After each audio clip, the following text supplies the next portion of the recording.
Hello, everybody. Welcome. Episode number 17 here. Primo, 17 episodes. Welcome to the Sit Down Marks podcast here. Thanks, everybody. Primo, how about it, man? 17 episodes. I cannot believe it. It's already been 17 episodes. We're going into our 5th month. That's Wow. insane. I can't believe we're doing it. We've already been doing it this long, and we've already come this far. We're going to keep on going all the way to the moon, baby. Let's go. Moon, baby. That's right, man. Thank you guys all for tuning in, man. Welcome to episode number 17. I am your heel host, the Dirty Bird. As usual, my co-host here from the land of the rattlesnake, Mr. Team Extreme. He is the leader of the Johnny Drip Drip fan club. He don't know it yet, but he is. Chip, chip. Caught him off guard there. Editor and producer of the show, my man Primo. Thank you, brother. That's so good. I like that. Oh, man.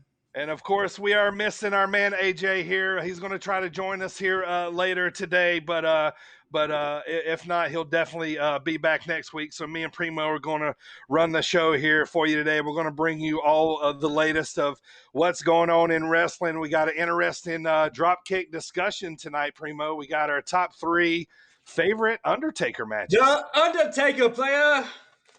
Somebody cue the gong. Dong. That's right. Yeah. What did Johnny say this past Monday? The moist must see. The Moist Must See podcast and all of the podcasts. Oh my gosh. Oh, that's great, man. Good stuff. He's dropping some good one-liners. That's for He sure. is. Yeah. So next week, AJ will be back with us. Hopefully, he can join us here towards the end of the show. So if you didn't get to catch it, man, last week we had Big Beef on the show. Beef. And, he's been known to drop a little warning here if you don't watch the show. Check it out. It's the Beefster here, and I'm telling you, you better turn into the Sit Down Marks podcast with AJ, Dirty Bird,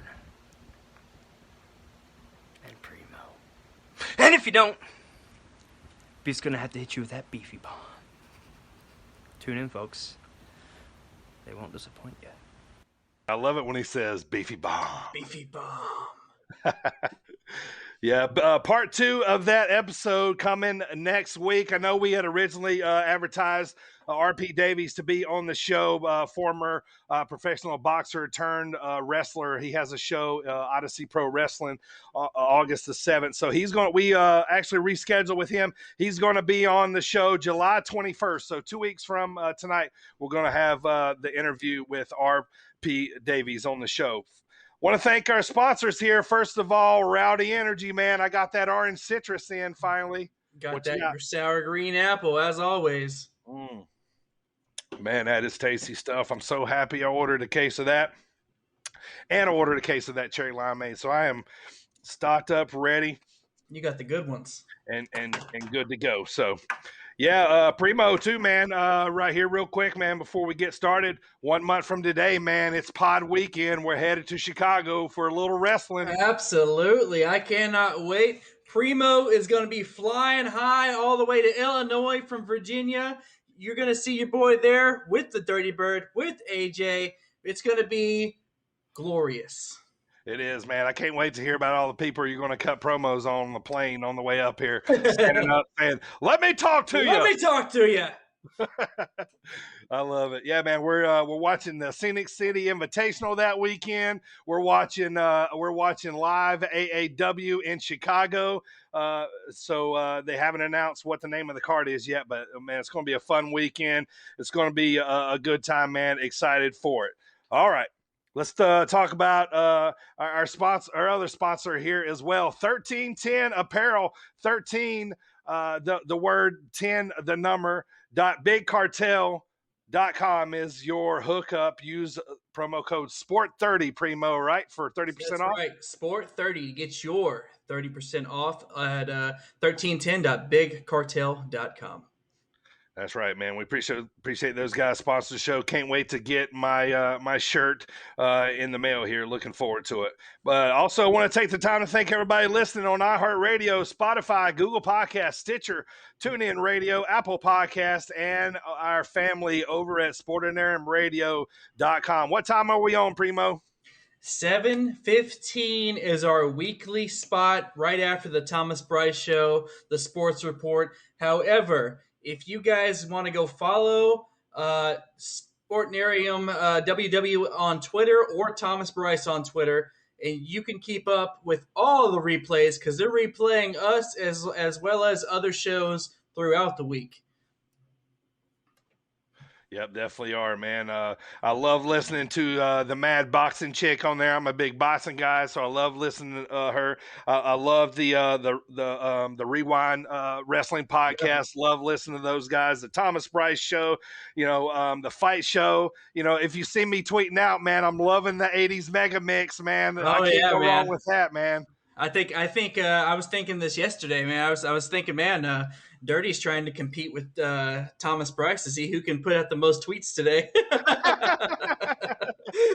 I was excited. I was listening to sportinariumradio.com all day long and just checking out everything. And I love having it on at the house in the background when I got, when I got things going on, and I can always listen to it, man. Yeah. It's great. And I think you're right about that 80s mix. I think that's our go-home music. Yeah, I like it, man. I know that's coming up right after AJ says grab them cakes. Every time. Yeah, all right, man. But yeah, let's get this show started off. Primo, what do you say, brother? Me and you, man, tag teaming this thing. How about this day in wrestling history and birthdays? This day in wrestling history. Today is July. July 7th. Sorry, that caught up quick. It's already July, fellas. I know, man. July 7th, this day in history, 1996. It's a big one. Mm-hmm. WCW, Bash at the Beach. Oh. We had the Outsiders, AO, and Big Kev, Big Sexy, and their mystery partner facing off against Sting, Who Savage, could it be? Who could it be? Luger. Who could it be? None other than Hogan, and he comes out and it's the Hulkster. NWO for Life is born. But whose side is he on? And he leg drops Savage. Yes. Yeah.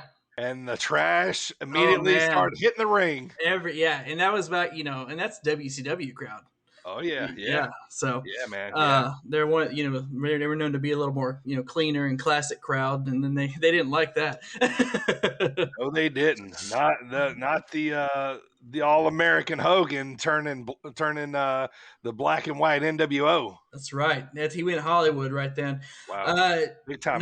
Let's move forward. Actually, excuse me. Let's move backward. I should have said this one first. 1990. Okay.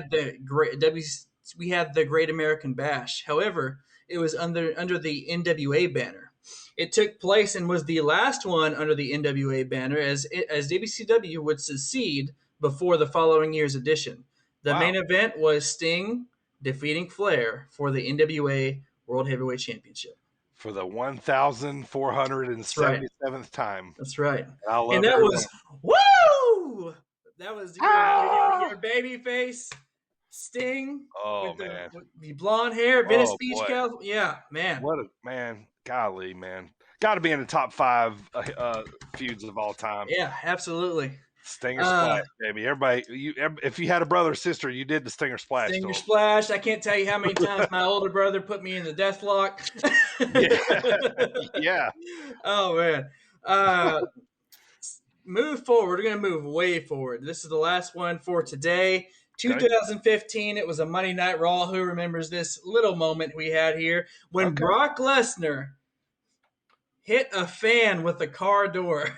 Yes. He ripped it off and slung it, and it went in the crowd, like the front row right there. Yeah, it smacked a fan. I remember that. That's crazy. We all cringed when that happened, didn't we?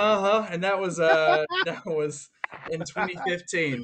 Moving on, we have the birthdays. Now, we didn't have really any birthdays on specifically July 7th, so I picked some of my favorites from this week. Okay. We'll go with July 5th, 1989, which makes him, I don't want to do math right now, but he's 18 he's 18 days older than me. Okay. And that would be Adam Cole, baby. Nice, Mr. NXT. Yes, July 9th, 1975. Ain't no stopping me, no! No, ain't no Shelton stopping me. No. Benjamin, the gold Wow. standard. Yeah, man. Love Shelton. He made the yeah. Royal Rumbles interesting before. Yeah, he made them interesting. I remember he was in those first Money in the Bank matches. Yes, he Remember was when Kofi before Kofi was he doing ran up that ladder? Like, Yes. Man, he's so athletic. Yeah, he was.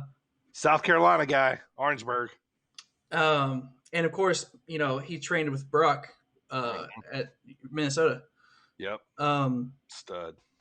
Also, July 9th, 1959. Speaking of the outsiders, big sexy Kevin Nash has a birthday this week. Diesel, baby. Always loved it when Big Diesel threw up the Too Sweet. Right. That's great. And this one is a very important birthday for all of us wrestling marks. All right. It is July 6th, 1914. 14? Yes, sir. Oh. Vincent J. McMahon. Wow. That's right. Wow. Yeah. So. Imagine if he had not had his son. Yeah, exactly. What would we be? Exactly. Would it be? Would we be anybody else? I mean, there would be maybe no WrestleMania. Yeah. Maybe no Shane O'Mac. For some reason, I thought Ricky Steamboat's birthday was this week or today. Was it? I thought I'd see something like that. It could have been. It may have been. All right. But that is this day in wrestling history, July 7th. Nice. I want to acknowledge my Sammy Callahan Death Machine shirt I got on tonight.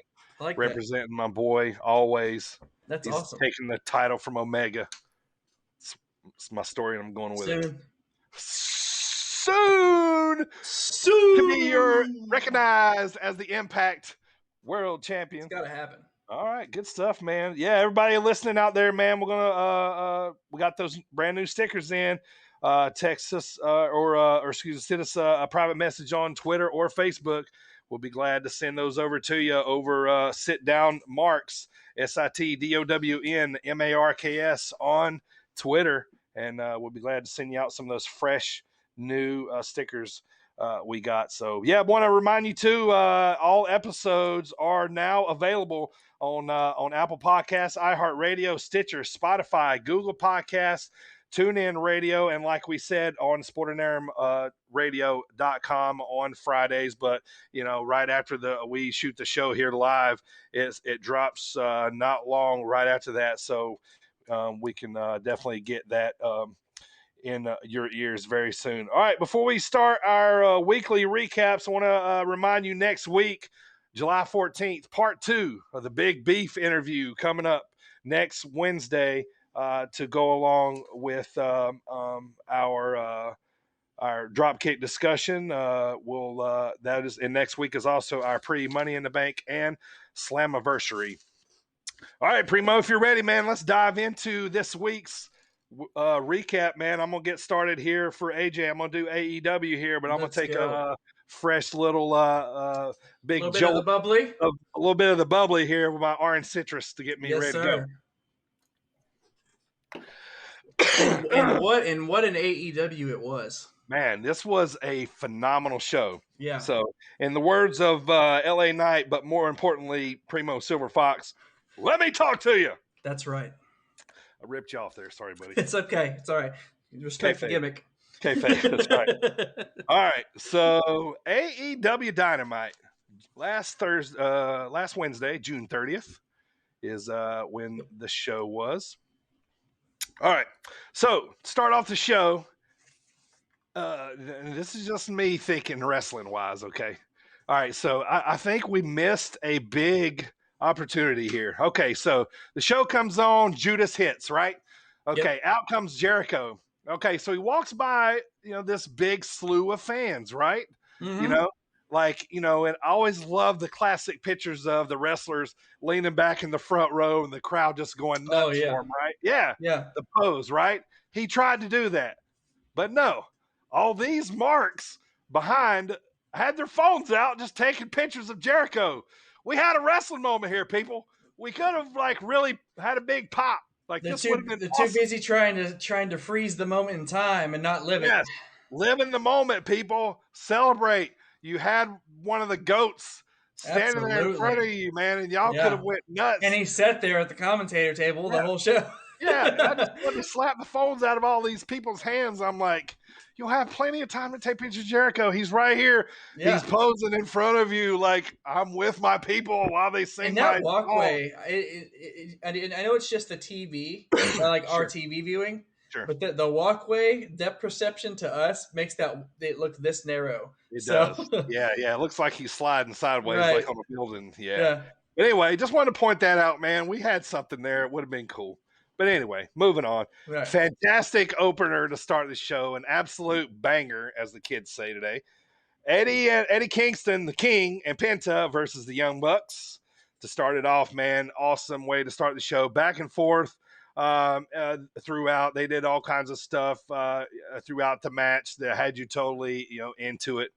And then by the end of the match, man, Matt was holding Penta, kind of from behind.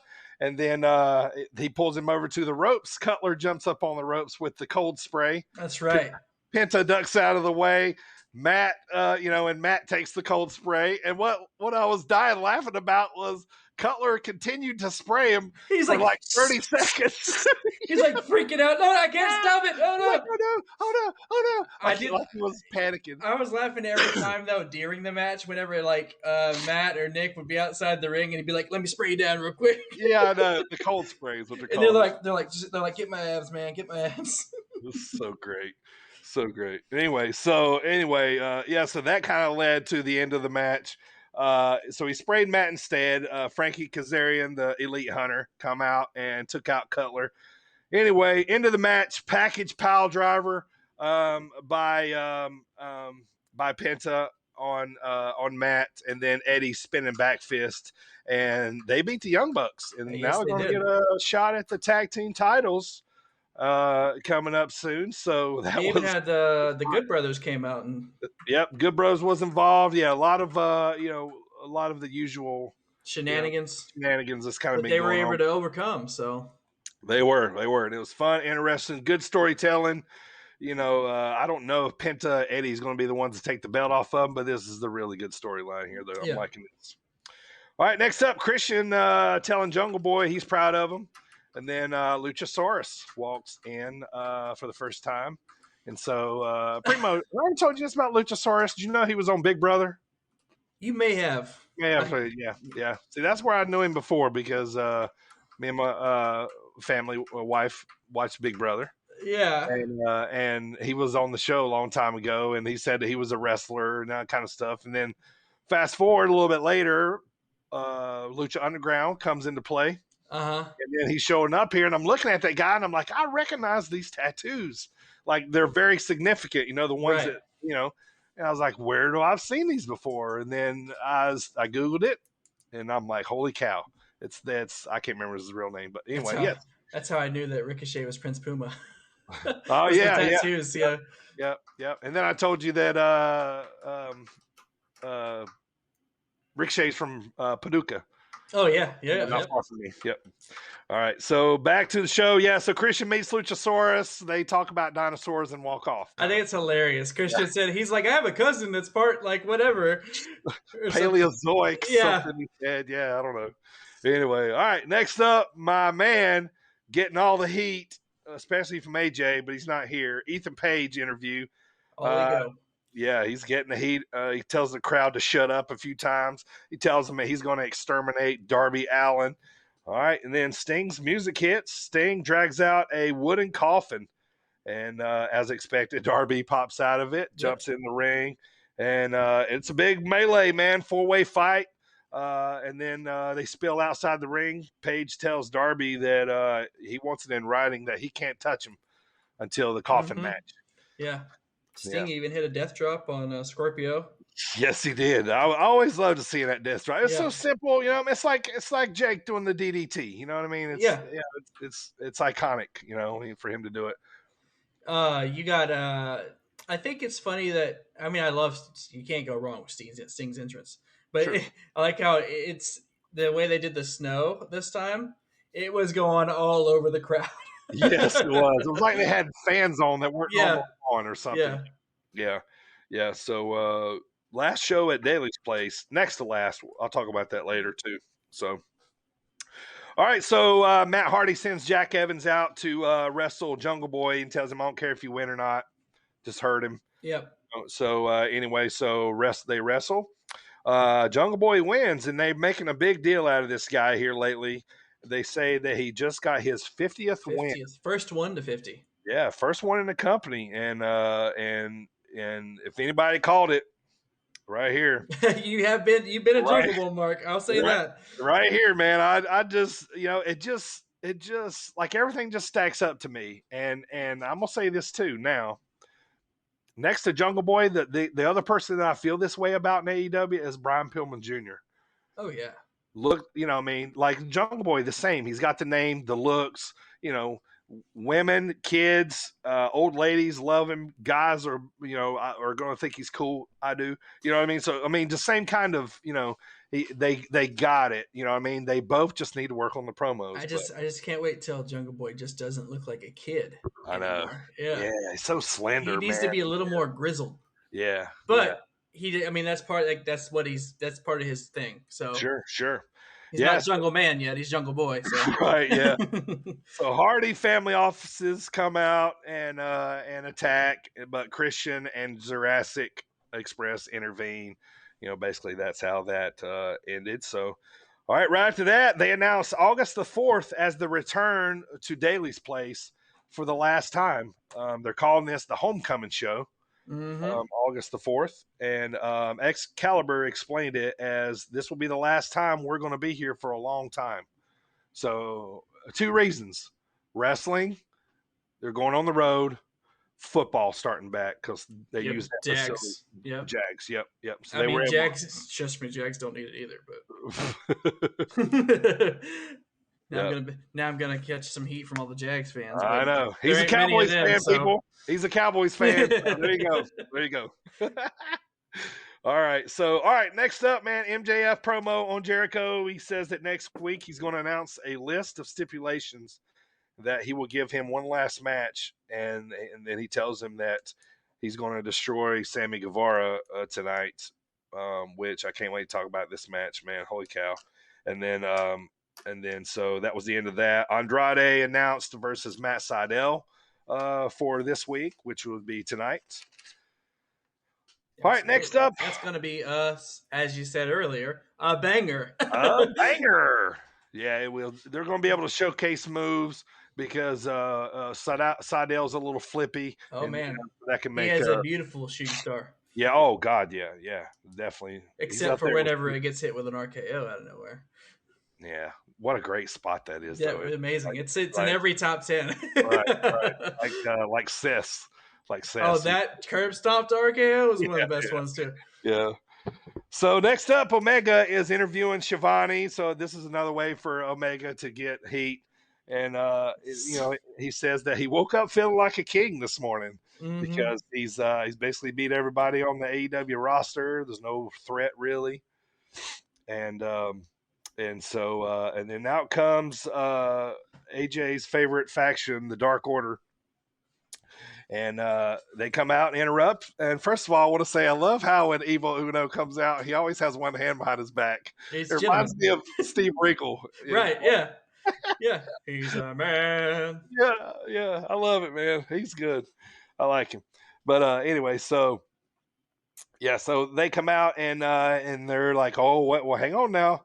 Evil Uno says that Hangman Page is the challenger that Omega is looking for. Omega says, he doesn't have the right to say that on Adam Page's behalf, and blah blah blah. I like how they did this because they were like, he's like, we have a guy and you haven't beat him, and he's the real number one contender. And then like how Omega's like, if you're talking about who I think you're talking about, then you can't speak on his behalf. And if you're talking about who I think you're talking about, he probably doesn't want to do it in the first place. And they kept going with that. If you're talking about who I think you're talking about, Right, He's right. scared of me. Right. Yeah. Yeah. They kept going around, man. So that was Yeah. funny. Yeah. But anyway, so Mega basically turns his back on him, blows him off. Good night. Goodbye. Bang. He goes to Bang. take off. Yeah. All right. Next up, Brian Pillman Jr., which, I just talked about how much I love him. And I'm not a babyface guy. So I like certain baby faces. He's on my list. Okay.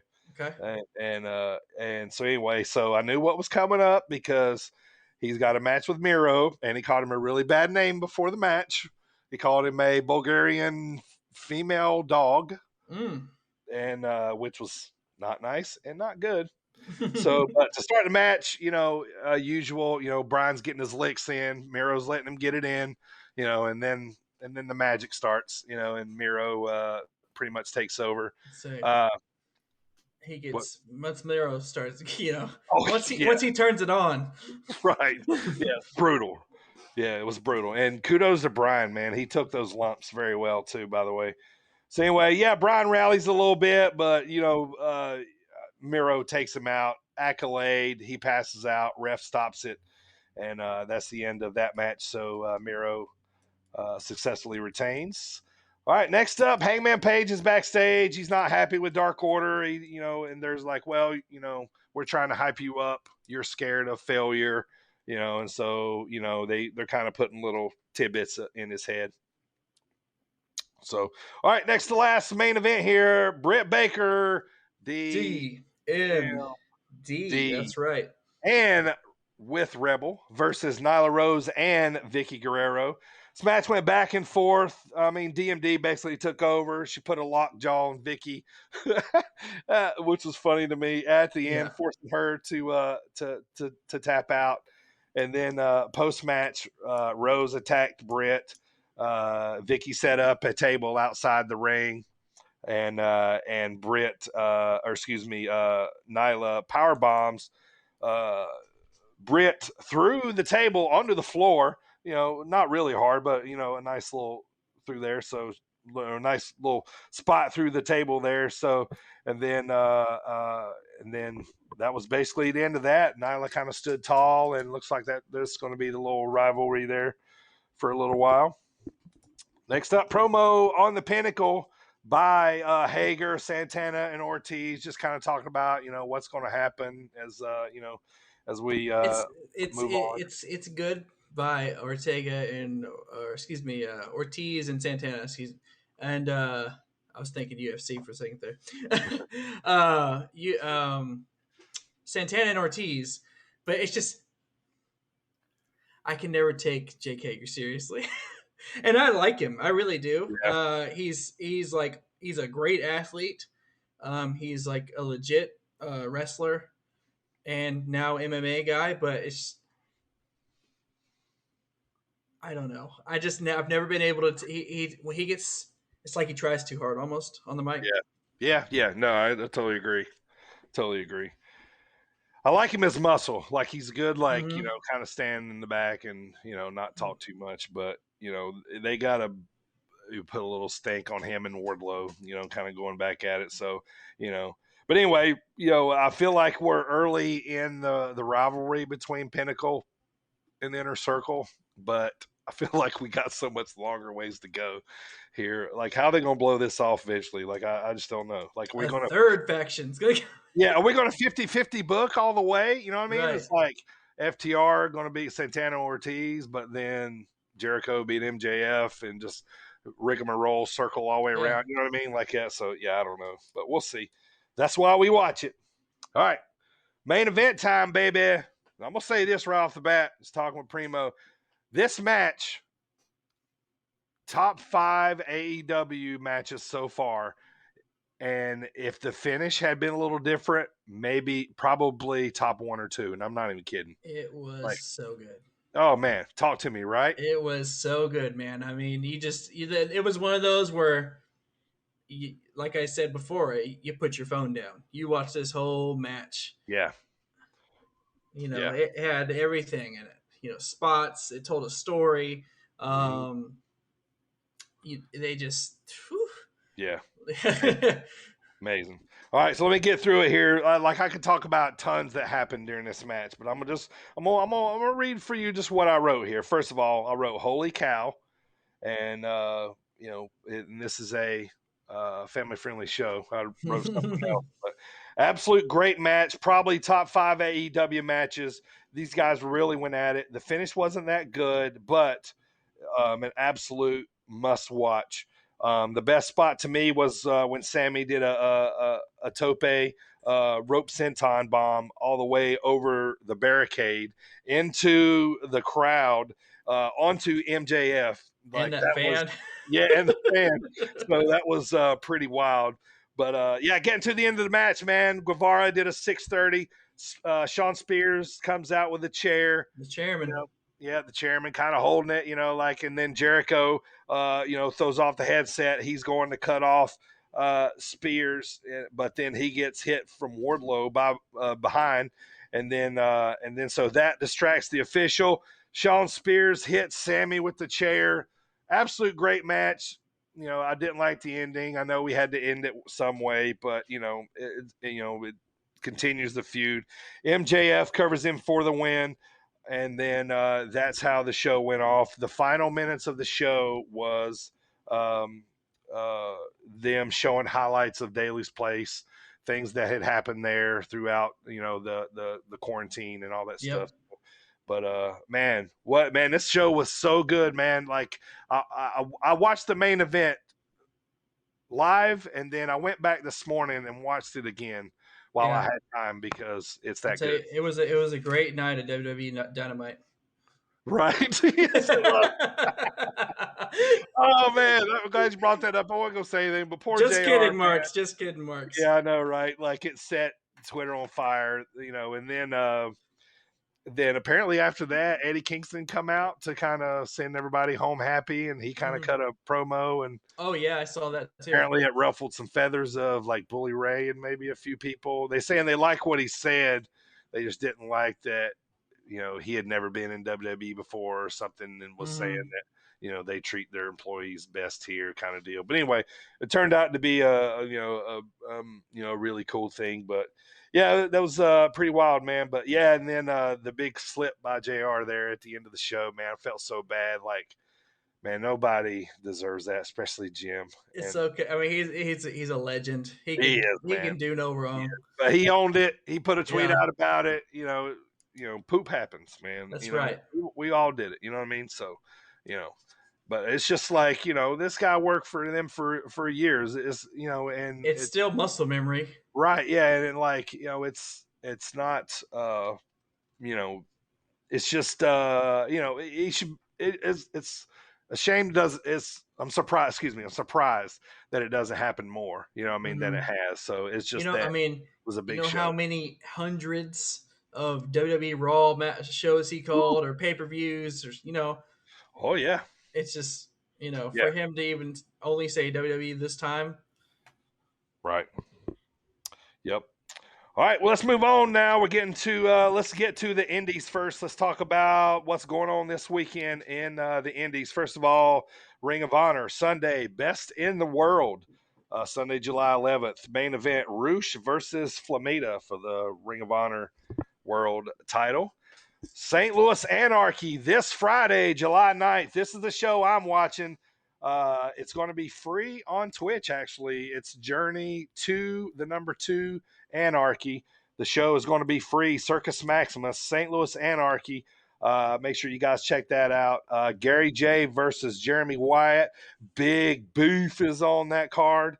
So check that out. And then also Friday night on Fight TV, you got to order it for $12.99, I believe it is. AAW United We Stand.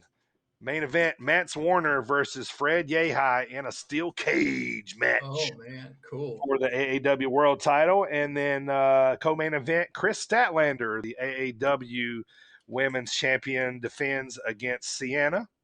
So that should be interesting, a.k.a. Allison Kay. She's been in AAW for a long time and she's been there a long time, hasn't won the belt yet. So good story going on there. So that is, I believe, what's going on this weekend.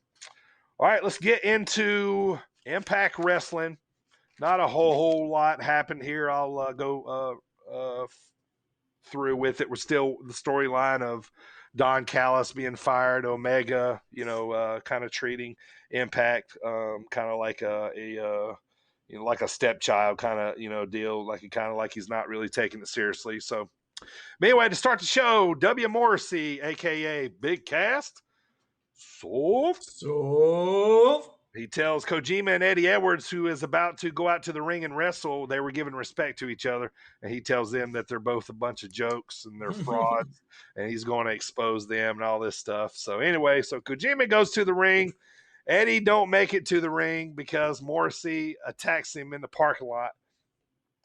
So Morrissey on video tells Kojima that he took out Eddie in the parking lot. So then the most professional wrestler, Brian Myers, music hits, and he comes out with his protege, Sam Beal, he is teaching how to be a professional wrestler.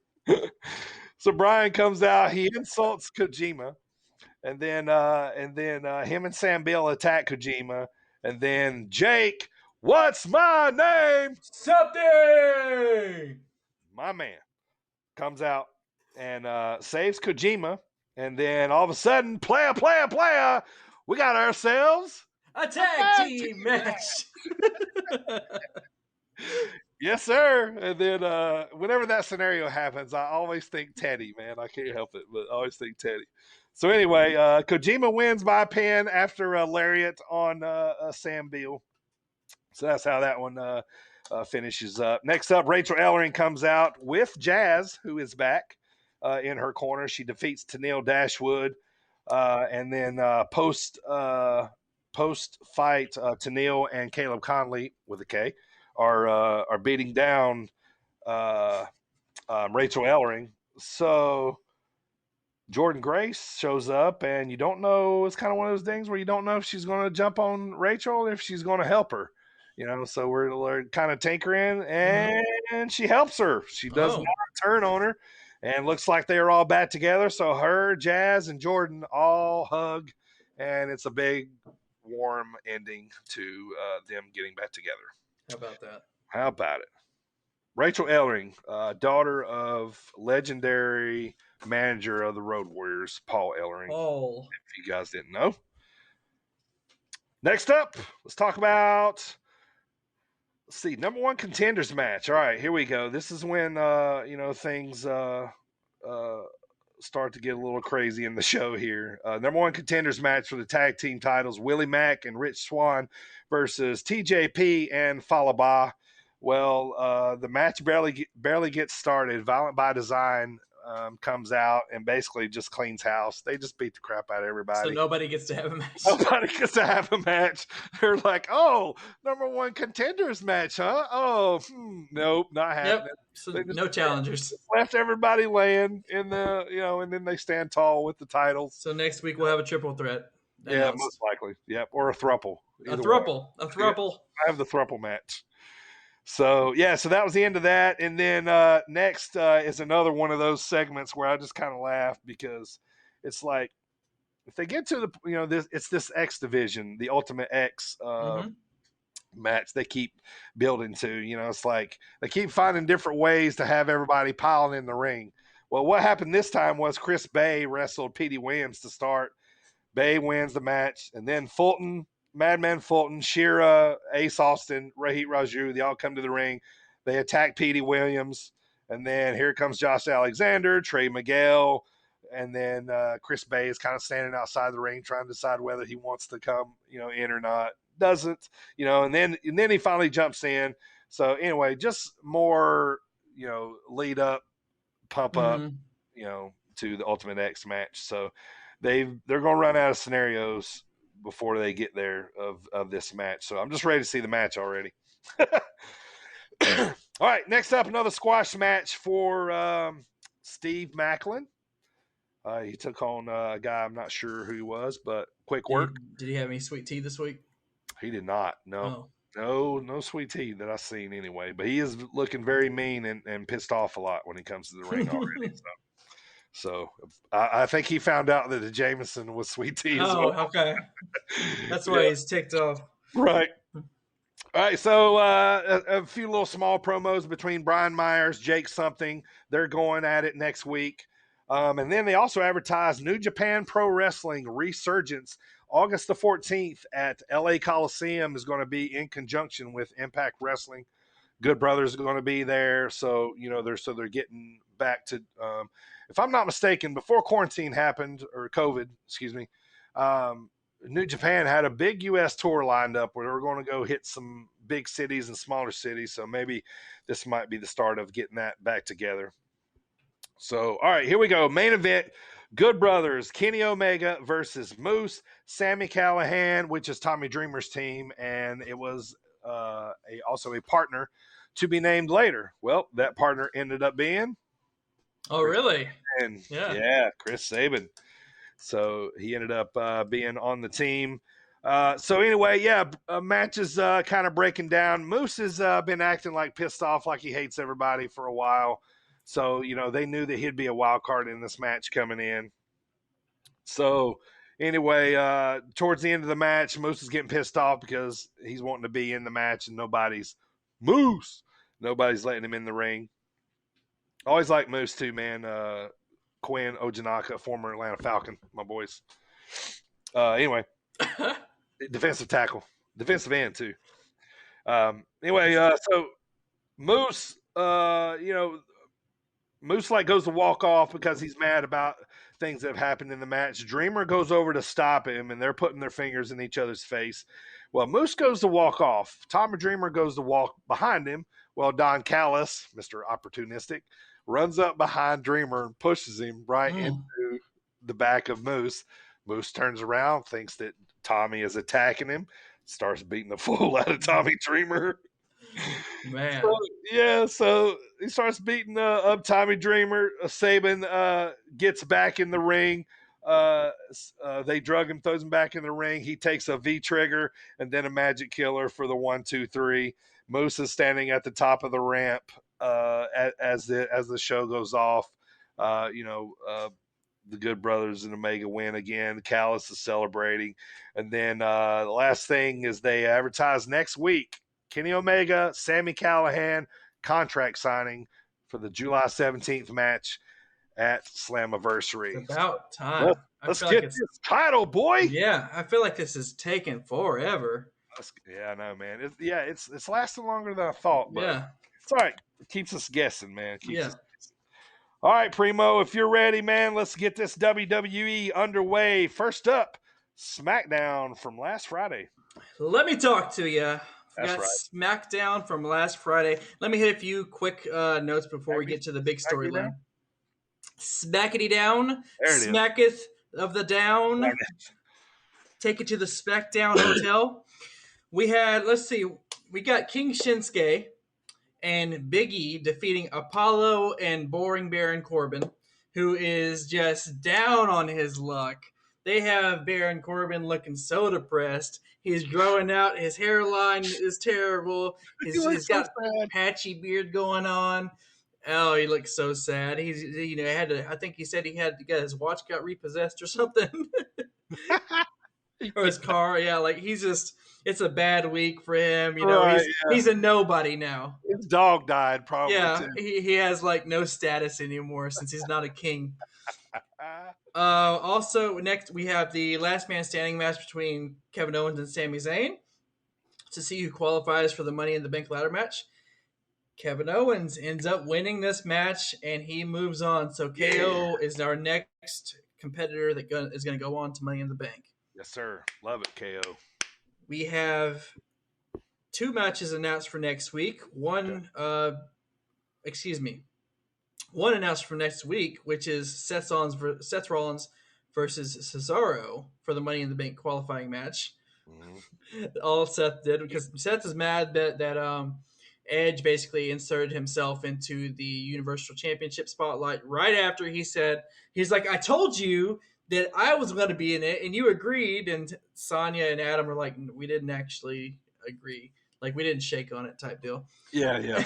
And so he's going to get a spot to a chance to qualify for Money in the Bank against Cesaro, and so I guess that satisfies his sweet tooth for now.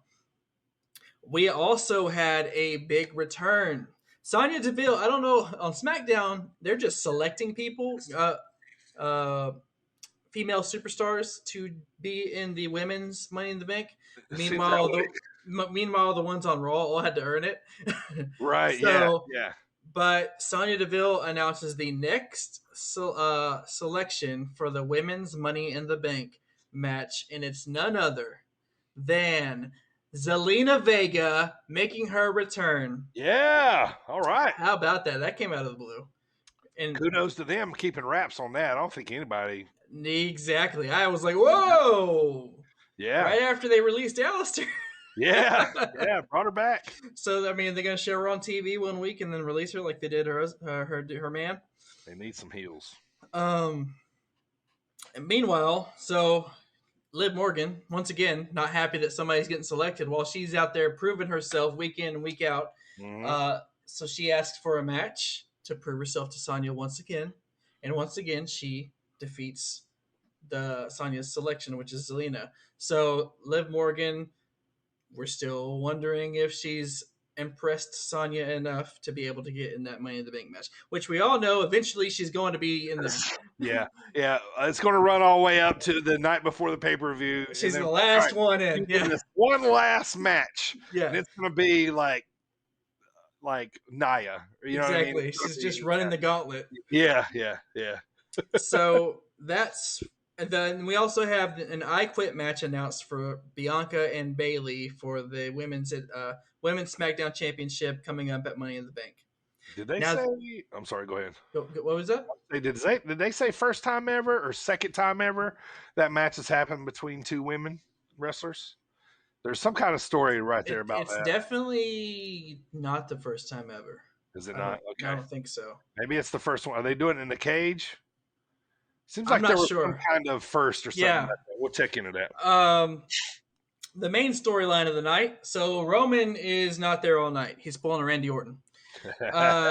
Edge comes out right as it's revealed that at the beginning of the show that Edge and Roman are going to go one-on-one with the great one. Edge and Roman will go one-on-one at Money in the Bank. Edge says he's not going to make any excuses about WrestleMania, but he knows that he lives in Roman's head. He basically shows a graphic of him when he was choking him out with the crossface. It's like, look at his eyes. You see his eyes?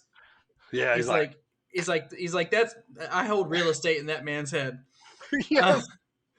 So afterwards, Jimmy tells Paul. I like how because Jimmy's like talking to Paul. Paul's just standing there, like making Jimmy make up his own mind on what to do. Like he's like, you hear what Edge is saying? You heard that Big Goose won't like that. He's not gonna like that. You think I should go beat him up? I should go beat him up. You know what? I'm just gonna go get a match with him. I'm gonna call him out. Paul's just like, sure, kid. Like he didn't say a word. He kept on talking, but So afterwards, Jimmy says when Roman arrives, they're gonna take out Edge and plant the family flag right in Edge's chest. Jimmy's so worried about impressing Roman that eventually he talks himself into taking it upon himself to call out Edge. He comes out, calls out Edge. Edge answers the call and gets the upper hand, puts the crossface on Jimmy with that bar that he breaks off the steel chair. Yeah. And that's how we go off of SmackDown. That's basically all that happened in SmackDown. Nothing crazy happened. Roman wasn't there the whole night. Right. So that was SmackDown in a nutshell. They're just building up that match. Yeah, the only thing I was want to talk about was Otis. This whole Otis with, Alpha. Yeah. Alpha. All right, so Primo, I don't know if you've ever watched, but have you ever watched any King Kong Bundy from back in the day? I've seen King Kong Bundy. You know what I'm talking about? Yeah. All right. Well, I'm getting total King Kong Bundy vibes from Otis because if he put on the black singlet 2-stripe and bring back the 5 count, like I'm just getting total King Kong Bundy vibes. If anybody else out there, like I don't know who used to do the 5 count? Big E used to do the 5 count in NXT. Oh, you're right. Yeah. That's right. I forgot about that. Yeah. So just the way he acting, he's shaving the beard. He kind of looks like King Kong Bundy to me. So Yes. All right. So that was SmackDown. So that was a Friday. So all right, Primo. How about Monday Night Raw? Monday Night Raw. Raw. We got the show opener here. It comes out with a Miz TV edition with the Money in the Bank competitors of Raw. We got Johnny Drip Drip in the ring. Johnny. The moist must see. The moist must see. The shaman is sexy himself. Yeah. The Monday Night. The Monday Night Delight. Monday Night Delight. The something guru. He used to do this. Oh my gosh, he has so many nicknames. It's ridiculous. I know nicknames and then real name Johnny Drip Drip, Morrison, Johnny Morrison. Nitro, Mundo. Yes. So show opens up with Miss TV. Obviously, John Morrison's already in the ring. Johnny Drip Drip. The whole show, that whole Miss TV is basically to have all four competitors in the ring. Riddle decides to dedicate the match to his best bud, Randy Orton. And by the way, every time he talks about Randy in this show, he's like, "This is for you, Randy. This is for you." He's talking to the heavens like he's dead. Yeah, pointing to the sky. Yeah. So, meanwhile, Drew McIntyre. So the whole time, when Riddle's talking on the ladder about like he's doing it for his best friend, and when AJ comes out. Because AJ is always acting like a pissed off Karen every time he comes out, and I picked up on this real quick. Riddle still calls AJ Skipper from whenever he was the team captain at Survivor Series a couple years ago. Oh, no kidding! That's right. I totally forgot about that. Oh, that's great. Skipper. And meanwhile, they pan to Drew McIntyre for a couple of seconds, and he is just losing it. Like he's like legit laughing. Everybody's laughing at Riddle because he's so dang funny. Yeah. But Omos ends up knocking Riddle off the ladder, and AJ kicks Riddle's injured foot because they got injured last week. Later in the night, they ended up having a match between Riddle and AJ Styles where Riddle was able to defeat AJ Styles due to a distraction by the Viking Raiders that were ringside. They distracted Omos for 5 seconds. Omos turns around. AJ's like, Omos! Up on the ropes. Schoolboy. That's right. Schoolboy, yep. And Riddle wins. When was Riddle up on the ladder? Was that during Miss TV? Yeah. He was up there and he goes, "I'm so high right now." Yeah, that's what he said. Yeah. I'm higher than I've ever been. I'm higher than I've ever been right now. He's like looking around. He's like, "I'm so high." Oh my god. He said, Omos, you're almost as tall as me up here. Right. Almost. He said, almost. Yeah. Almost. You're almost as tall. He's so funny, and I like how he wore the backpack, and he gets on the ladder and he pulls the microphone out of the Arcade Bro backpack. Yes, Riddle is a gem on the show. Is, man. He's keeping Raw alive for me. Yep, totally. We also had round 2 between Morrison and Ricochet. This one ends up being Morrison wins, and this is because Ricochet gets counted out. They both end up falling ringside. However, Morrison's able to make the count. Riddle is not because Miz rolls in his way. So as he basically blocks Ricochet off with his wheelchair so he can't make the 10 count. So Morrison ends up winning that, but then a third match the rubber match gets announced for next week, which is a Falls Count Anywhere match. They're making what I said last week come true, where I said if we could watch these guys wrestle 10 times. Looks like we're going to watch Morrison and Ricochet wrestle a few more times. Yeah. I'm good as long as they stay entertaining, and not doesn't get ridiculous. The first one was really good, man. I mean, and their styles mesh, For sure. Definitely enjoy watching them both wrestle each other. We had, go ahead. I was just going to say, I read earlier that apparently Ricochet and Ali's had a pretty good feud going on what is it, Main Event or something like that, or it comes on? Yeah, main event. Maybe Yeah, it's, main maybe event. it's 205 live or something. I think I'm it's probably main event that they're on. okay. Yeah, It could be 205 I've live. heard they've been putting up some pretty good Both. bangers there. There it is, bangers Bangers. Word of the night. and mash. My third point here, we have Jinder. Jinder Mahal, the modern day Maharaja. Raja rolling in on the motorcycle. That's right. He did roll in on that sweet motorcycle.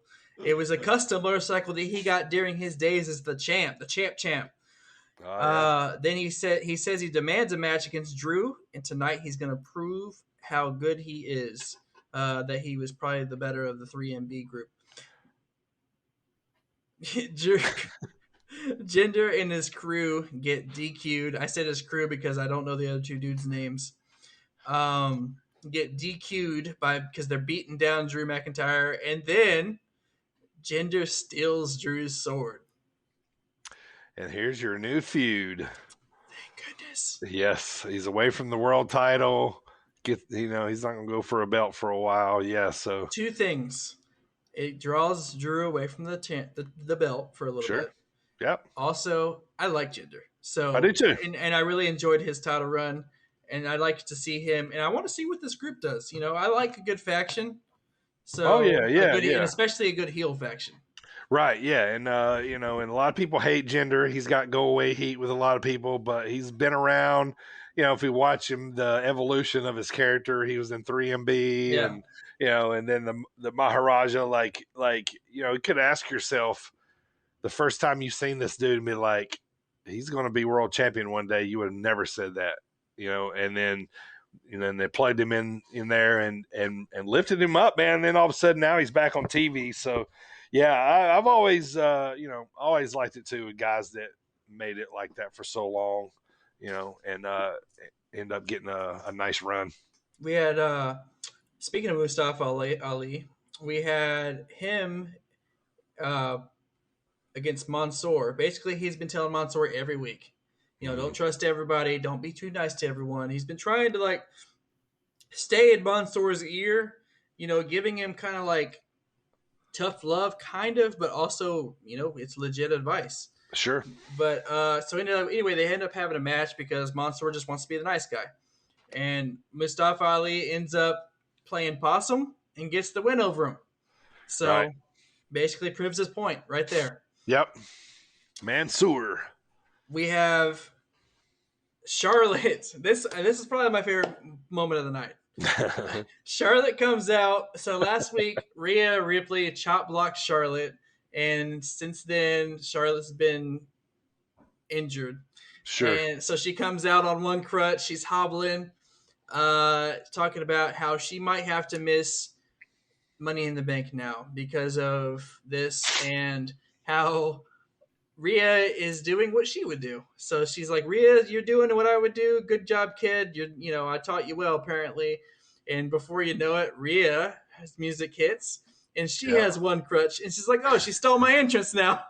Right. So then Rhea hobbles out. She actually sells the injury way better than Charlotte. And then right about that time, Rhea's like, I know what you're doing. So they both throw the crutches, and crutches start flying. Start. Neither one of them are really injured. Yeah, they start scrapping. It was great. It was just so funny how they were mocking each other. Yeah. Size comparison, Rhea is probably the perfect matchup for Charlotte. Experience wise, probably not, but size wise, yeah, for sure. Yeah, definitely match up good, man. We have United States title match announced for next week. Sheamus has finally cleared to wrestle after that broken face, and against Humberto Carrillo, who broke his nose, right? That's right. Yeah. I love how they do that. Oh, you really broke his nose? Where you're gonna get there and Sheamus probably gonna give him some hard licks here. Exactly. When he gets them 10 beats of the Ballard, he's gonna knock his chest in. Yeah. Oof. And broke. Oh my gosh. We had the return to the in-ring competition of Montel Vontavious Porter, MVP himself. MVP 305. That's right. I like MVP. I always have. we had the Hurt Business in full effect with Lashley and MVP in there, and the main event against New Day. But Yes, it is. my boys, the New Day, did their thing and beat the Hurt Business in the main event. How about it?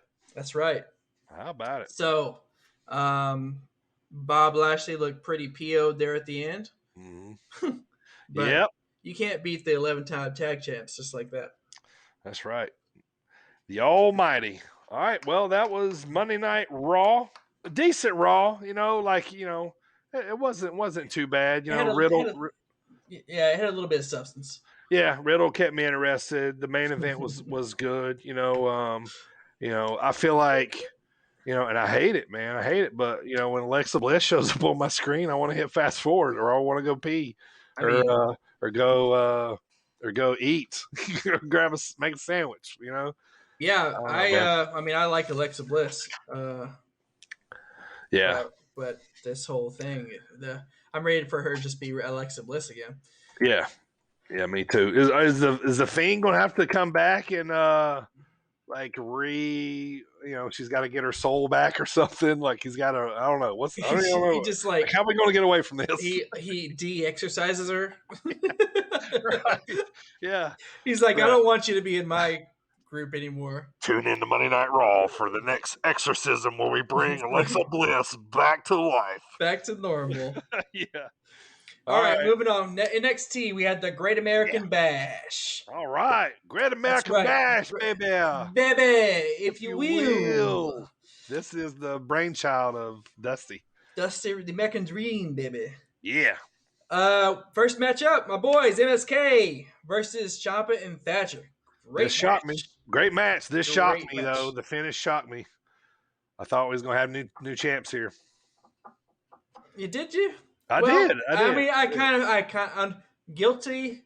I kind of did too, but I didn't want to because personal reasons. But yeah, I'm okay with them keeping them. Yeah, MSK is on this dream run basically, and they're constantly the underdogs, and they're proving people wrong. Each chance they get with that was that the orange citrus? Yeah, orange Rowdy's in the chat, so I was going to show my Rowdy. Yeah. So we have the MSK and still your NXT Tag Team Champions. Yeah, this was good. And that was a good match. It was. They went back and forth. They beat the tar out of each other. Toothless Timmy. Oh man, let me tell you, him and Ciampa. You know, when those two are in the ring, there's going to be some.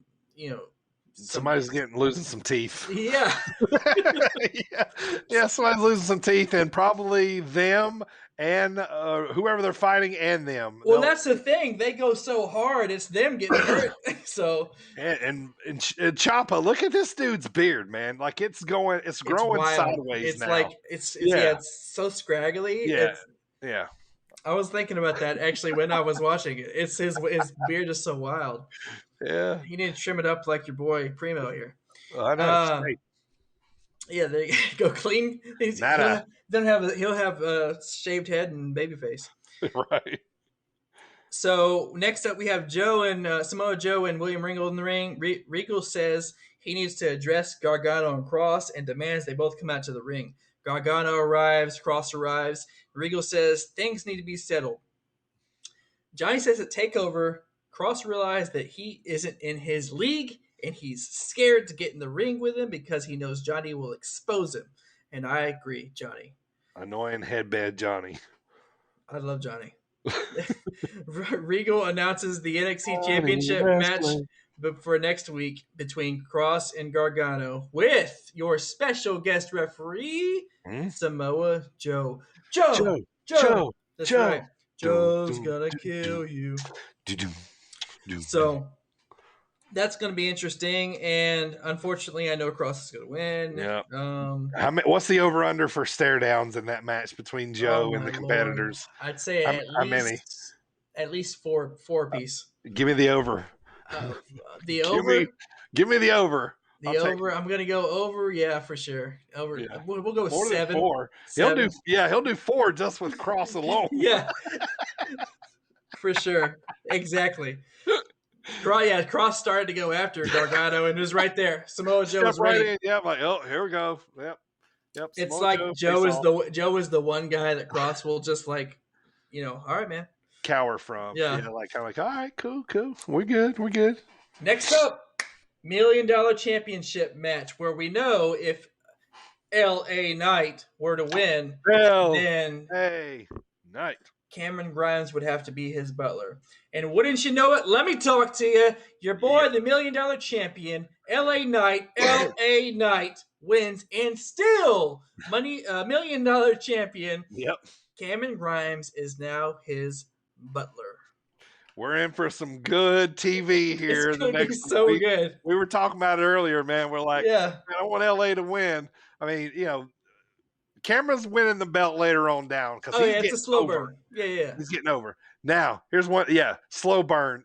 So like comedy is going to ensue. It's going to be hilarious. It's going to be funny. Like he's going to be the worst butler not have him as the butler. Right. He said, I hope you get your gloves ready. I hope you get the sponge ready because I got your butler now.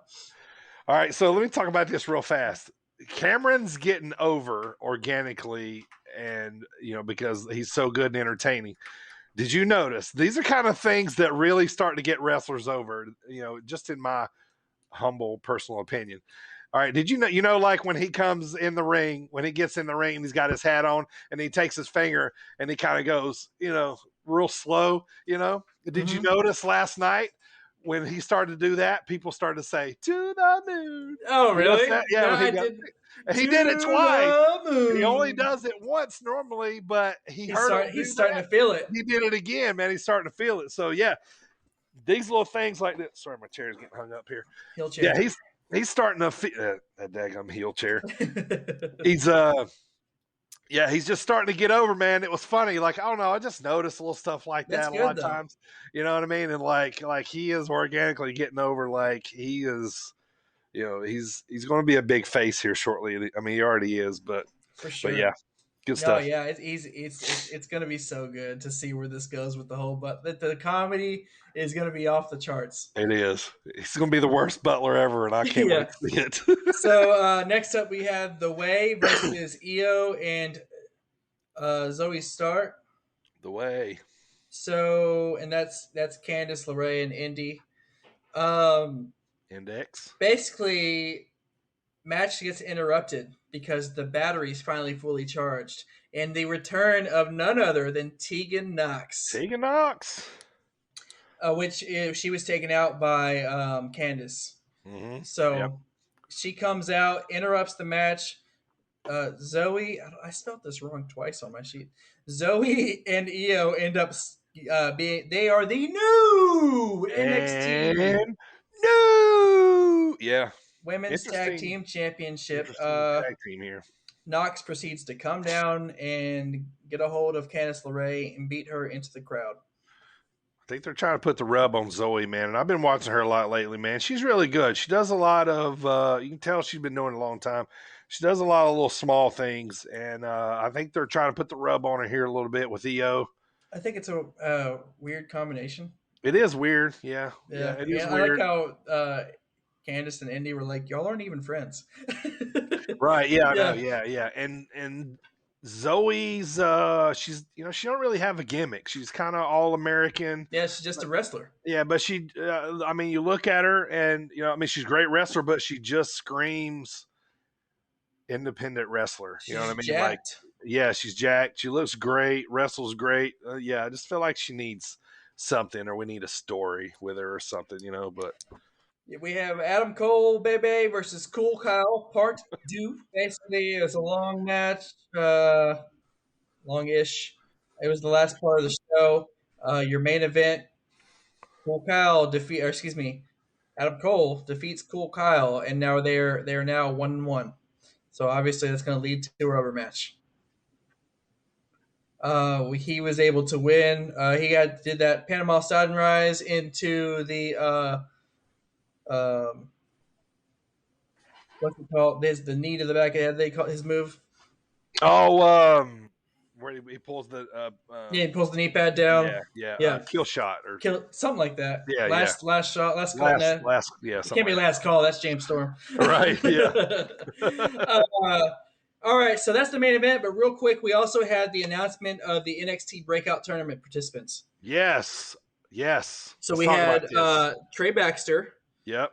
Carmelo Hayes Craig Baxter was Christian. I can't think of his name. Just signed off the Indies. Really good wrestler. Carmelo Hayes, which we've seen him pop in here and there on NXT recently. Yep. We had Andre Chase. Josh Briggs, which is the final Evolve champion. Yes, Josh Briggs. Love him. I'm going to try to not butcher this. Okay. Ikemen Jiro. Did I say that right? I don't know. That's the first time I've seen him. So he's in there. Yep. Joe Gacy, former CZW. That's right. Yep. Odyssey Jones, former football player. And Duke Hudson, also known as Brendan Vink. Yep.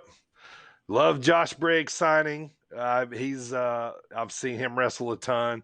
Real cool dude. Talked to him a few times. Glad to see him on NXT. So I want to talk about too, Primo, real quick. How annoying was that Hit Row segment?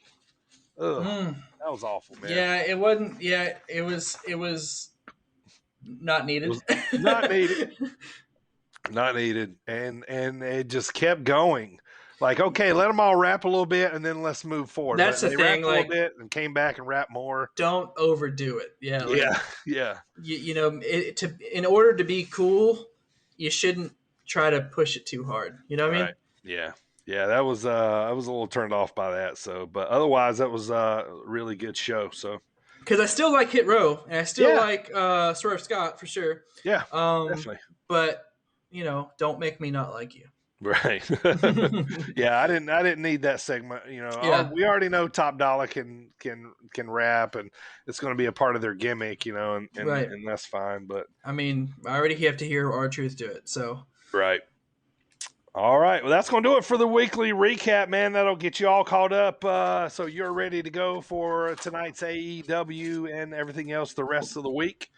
All right, now let's get to the Dropkick discussion of the week. What are we talking about this week, Primo? Let me holler at you, player. We're talking about your top 3 Undertaker matches.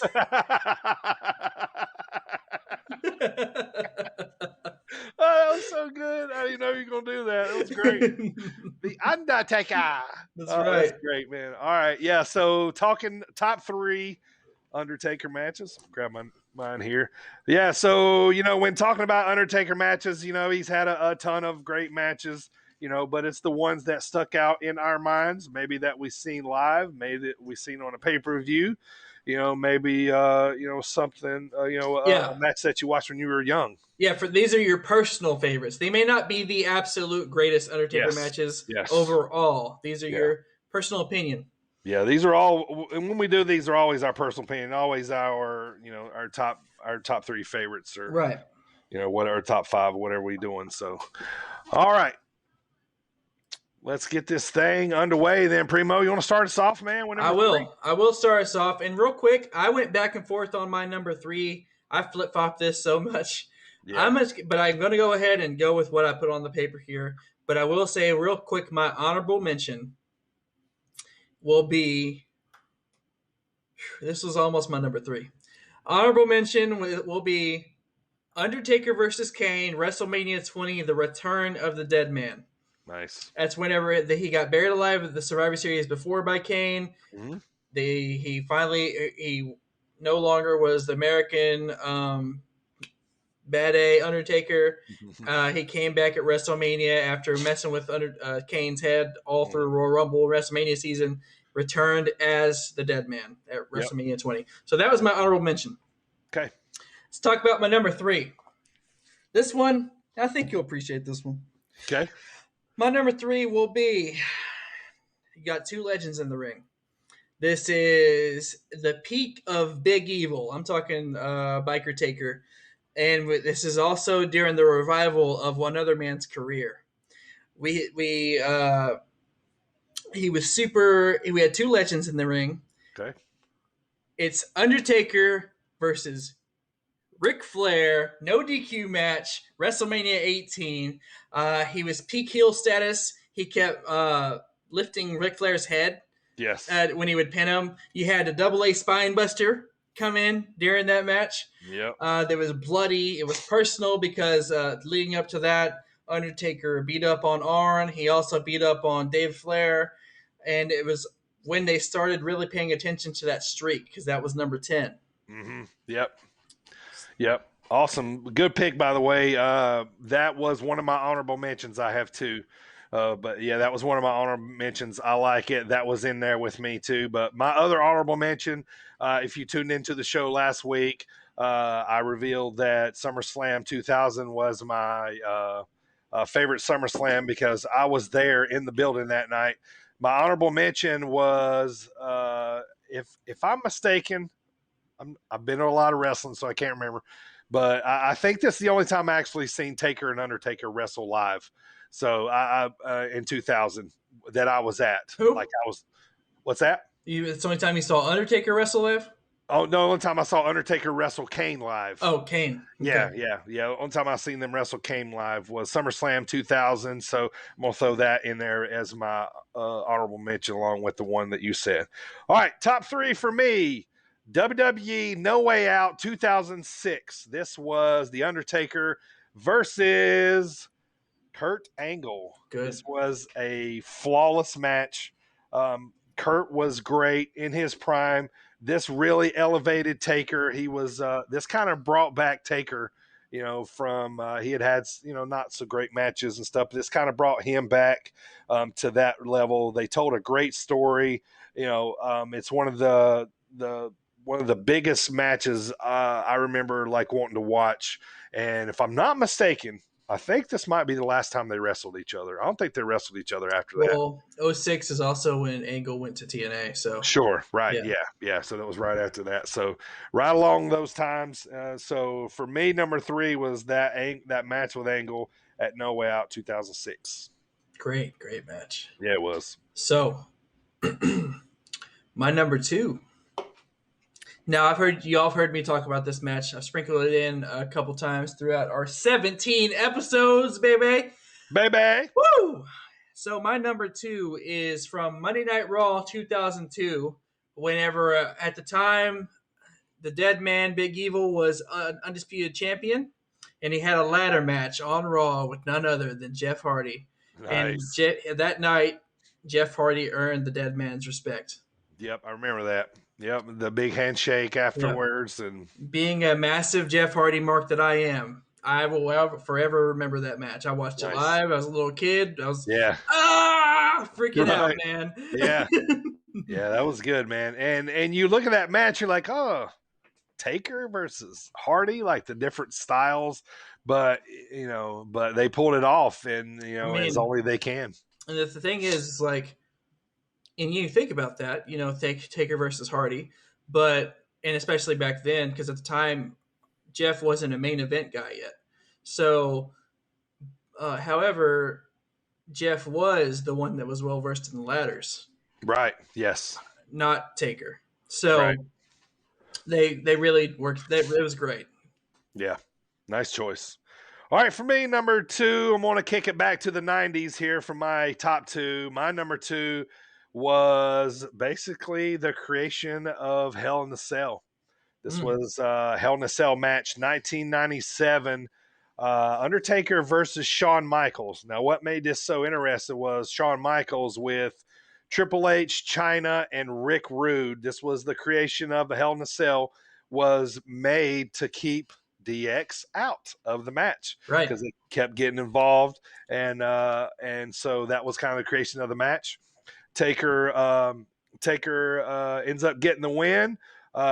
Kane debuts the Tombstone, and that was a very interesting night for Taker, but a great match it was. He beat the fool out of Shawn, and it was just a crazy wild match. Like one of the times I've like watched and kind of like Shawn was flopping everywhere.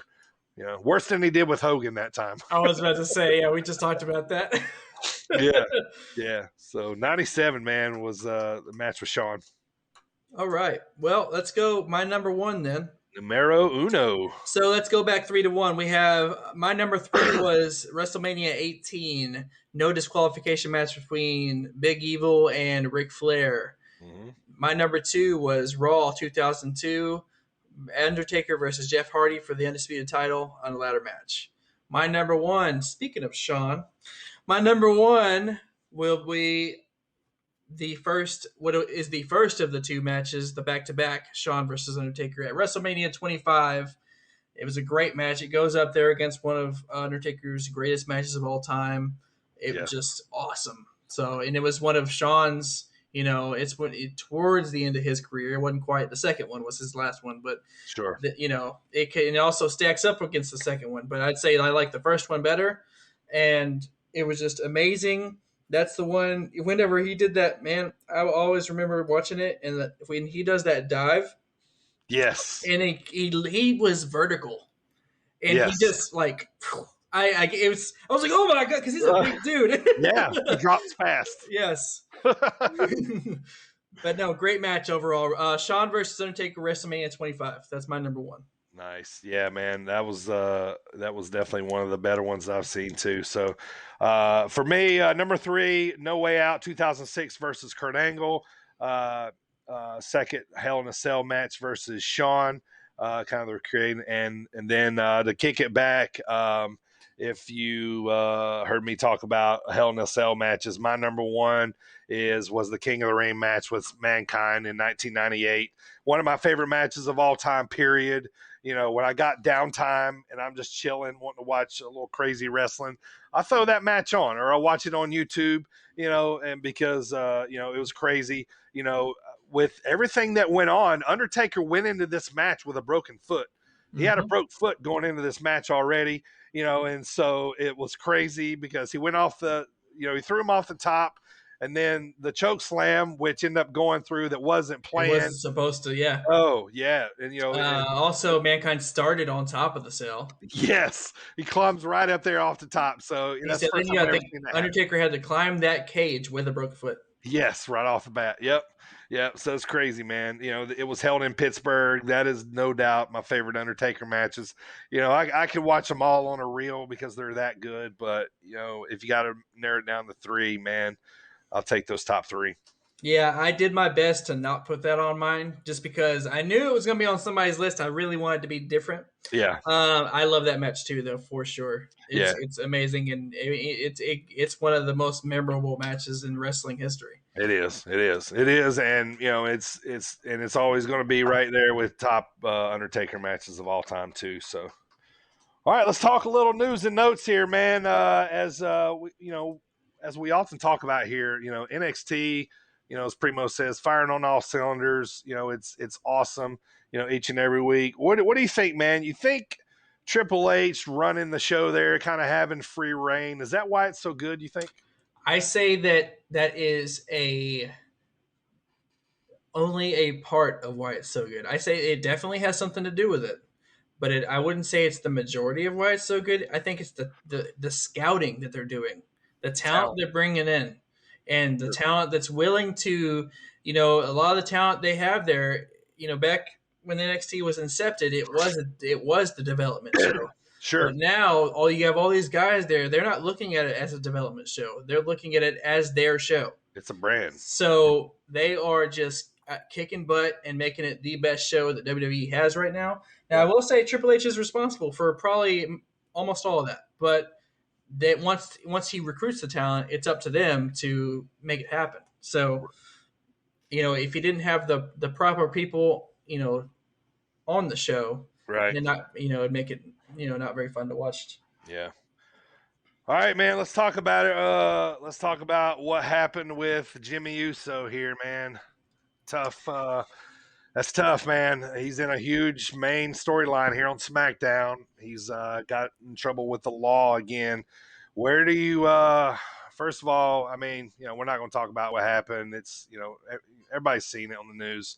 We've been here before. Let's talk about what happens now because, he's such a big part of the storyline, with Roman and Jay. I hate to see this happen. But where do we go wrestling wise because of this? I think that Jay comes back sooner. Yeah. Originally, I figured Jay would come back at Money in the Bank to make a run in, and so that was how Roman was going to keep the title. Mm-hmm. But now, due to this, Jay may come back quicker. It'd be silly of them to just ignore it and just to keep going like they are as far as the storyline. And for there not to be any kind of backlash on Jimmy, but you don't know. It's not my company. Right. I mean, Primo, go ahead. As a fan, right. I like Jimmy Uso, and things happen. I'm a lifelong Jeff Hardy fan. Okay. Sure. So, yeah. Things happen. I get it. So, right. I mean, we've been here before with Jimmy. It just seems more significant this time because of where his spot is on. Right. The show. So I did read online that obviously higher ups are very disappointed because of what happened and his current status with the show. So, because he's been in the spotlight every week, obviously. I was just talking about him. He was in the main storyline. So, and then it happened during Monday Night Raw. So, yeah, he wrestled Edge. He was so bored in Monday Night Raw. Yeah. I don't know. But no, for real though, hope things start turning up for him.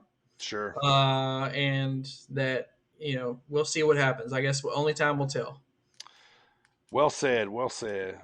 Man, I'm excited to see Andre. Andrade. I'm ready for Andrade. El Idolo. As I've always been a big fan of his, man. I'm excited to see him get going tonight versus Seidel. What about you? That's going to be a spot fest. Yeah. And I'm going to love it. I'm going to love every bit of it because it's going to be great. Andrade is itching, chomping at the bit, as we say, to get in there and mix it up with some AEW talent. And who better to do it with than the high flyer Matt Seidel? That first match with the other company is when you leave another company to another one is big time. So right. So they're going to be flying all over that ring. Yep. I thought about him yesterday, man. Where's Daniel Bryan? Anybody know? He got fired from SmackDown. Sure. And, kayfabe, but I'd say he's definitely not coming back at Money in the Bank, but SummerSlam I'd say would be a good time frame. That seems like a good enough vacation. Yep, fans are back. Pay-per-view, be a lot of yeses in the crowd. That's right. Bring it back just in time to get Yes back. Yep, and one more thing I want to say. Everywhere that I've read, WWE is taking SummerSlam. This is going to be their WrestleMania this year because the fans, it's going to be big. They're talking about they're pulling out all stops. Don't be surprised if, we see Rock or Stone Cold or, we have fans at WrestleMania. Yeah, we did have fans. Sure. And it was, I remember watching it, getting the chill bumps. It was amazing. Yeah, I think that was a little more, this one's going to be a little more comfortable, I think. Right. Because, a little more like old school, like they used to do. Like the old times. Like the old times. Yeah, like 2019 when we used to do regular stuff. Back in the day when we would shake hands with people. Yeah. High five. Right. Yeah. Shake a hand. Real quick, last big part of news. I have it wrote down here. I don't know if you can see this. Can you read that? 100 downloads, 3 weeks in a row, baby. Yes, sir. Wow. Absolutely. Nice, man. We did it 3 weeks in a row. The streak stays alive. Speaking of Undertaker, we got something in common, baby. I know. Man, he kept that from me, folks. I didn't know it. So super excited, happy about that. 3 weeks in a row, we've hit 100 downloads. Thank you guys. We could not be more thankful. Let me take this time to thank everybody out there listening or watching on Twitch, listening on Spotify, iHeartRadio, Apple Podcasts, Google Podcasts, Stitcher. If you're listening on Sportinarium Radio right now, thank you guys so much, man. We could not be more happy about the way the show is going. I'm excited. We got a bunch of interviews coming up. I'll tell you guys all about that later. But let's keep the story going here as man, I'm fired up. 100 downloads. That's so man. cool, man. Great, 3 weeks in a row. Now we got to tell AJ when we get off here. That's right. That mark. All right, here we go. Primo, quick discussion on the state of wrestling as we just talked about. We're heading back into fans. What are the big storylines across any company? You pick one, I'll pick one, and that's gonna put butts in seats. What are we? What are we buying the ticket to see here? Right now, any fan is going to buy a ticket just to see Edge. I think hands down, they brought Edge back just in time to make sure they get some fans at Money in the Bank. Make sure they get them tickets sold. Yeah. I like it. Legendary superstar.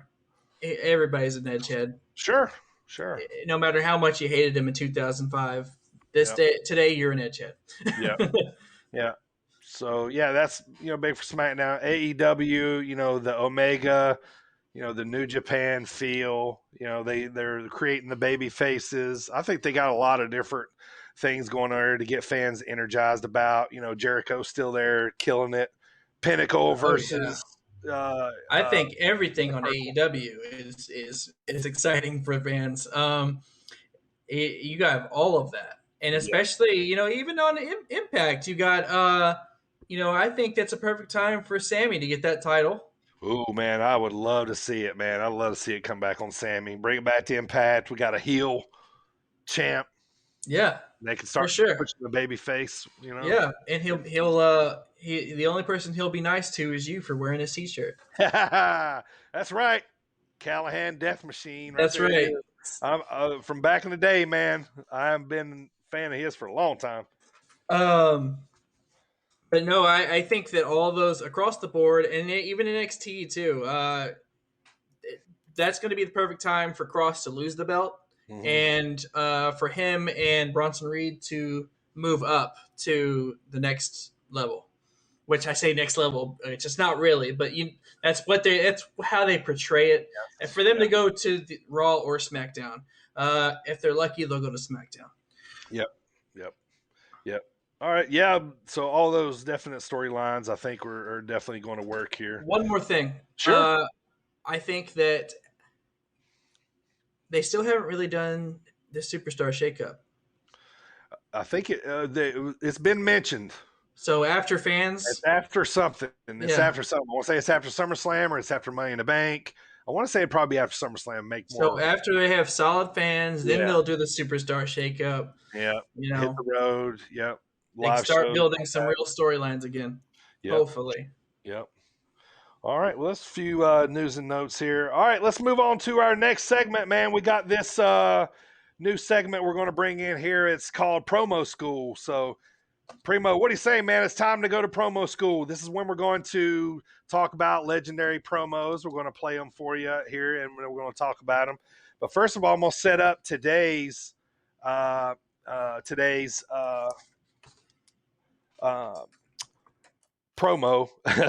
So trying to think how I was going to say it. Yeah, set up today's promo. We're going to highlight the Hard Times promo from Dusty Rhodes. All right, Primo. This was way before you were born. All right. Oh, whoa. It's not way before. It's 4 years before I was born. All right, so let's put this together here. Let me put this. October 29th, 1985. Dusty Rhodes comes back from being hurt by the Four Horsemen. It was a big, bad beatdown, and he was coming back on TV for the first time. And he comes back. Listen to this, listen first of all how Dusty says Flair. He says, Ric Flair! Ric Flair, baby. Listen to the way he says Ric Flair. He talks about, coming back, being hard times. The reason why they call it hard times is because Dusty talks about, him going through hard times because the Horsemen have been beating him up and stuff. And he's like, nah, that ain't hard times. Hard times is when you put in 25 years with a company, and then they give you a watch, right, so that's he's going level with the blue collar workers. Yes, he is. Yes, he is. And that's part of it. That's why he's like, my hand touching your hand right now. You know what I'm saying? Like, this is super babyface promo. I read up on this, allegedly Dusty said he never wrote anything. This was pure, off the cuff. You know, he was coming back from injury, so he wanted to come back and really make a big splash. So that was like I said, he was turning from a beat down. He wanted to be like, look, I'm going through hard times, but hard times ain't nothing like this. You know what I'm saying? So, all right, so here we go. It's always funny in this one too when he talks about it. He goes, my belly's a little big, you know, my butt's a little big. You know, I always love hearing that. So, all right, here we go. Hard Times promo, 1985. The American Dream, Dusty Rhodes. And Dusty, your fans welcome you back, man. First of all, I would like to thank the many fans throughout this country that wrote cards and letters to Dusty Rhodes, the American Dream, while I was down. Secondly, I want to thank Jim Crockett Promotions for waiting and taking the time, because I know how important it was. Starcade 85 it is to the wrestling fans, it is to Jim Crockett Promotions. And Dusty Rhodes, the American Dream, with that weight, got what I wanted. Ric Flair, the world's heavyweight champion. I don't have to say a lot more about the way I feel about Ric Flair. No respect, no honor. There is no honor among thieves in the first place. He put hard times on Dusty Rhodes and his family. You don't know what hard times are, Daddy. Hard times are when the textile workers around this country are out of work. They got 4 or 5 kids and can't pay their wages, can't buy their food. Hard times are when the auto workers are out of work and they tell them go home. And hard times are when a man has worked at a job 30 years. 30 years.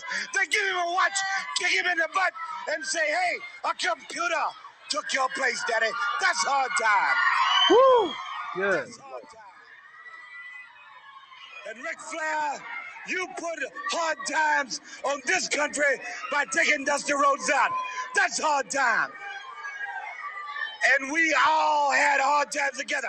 I admit I don't look like the athlete of the day supposed to look. My belly's just a little big. My hand is just a little big. But, brother, I am bad, and they know I'm bad. And there were bad people. One was John Wayne, and he's dead, brother. And the other one's right here. Nature Boy Ric Flair.